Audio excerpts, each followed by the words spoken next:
面对这种情况，我们认为香港市民也好，北京方面也好，大概都没有办法再退让，而香港局势呢，恐怕会变得比现在情况呢还要再糟糕一点。这个牺牲呢，很可能会包括到林郑月娥的性命。所以在这里呢，我们郑重建议林郑月娥女士，如果有机会的话，尽快利用最早的公开机会提出辞职。各位朋友，大家好，欢迎大家来到透视中国的视频，我是明居正。各位看到我的服装一定非常惊讶，但是因为事出紧急呢，不得不然。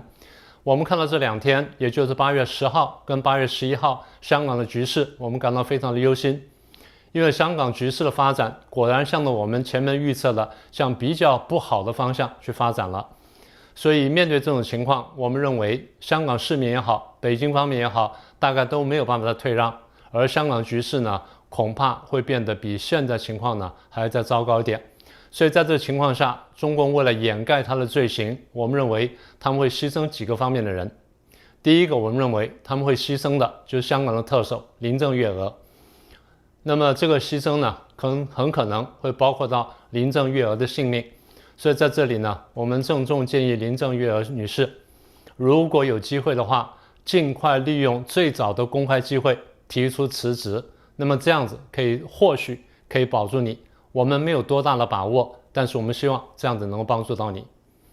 第二部分，我们认为他们会牺牲的就是香港警队里面的高阶警官跟在第一线卧底的这些员警。那么当事情到了一定的这个转折的时候呢，你们会是下一个牺牲品。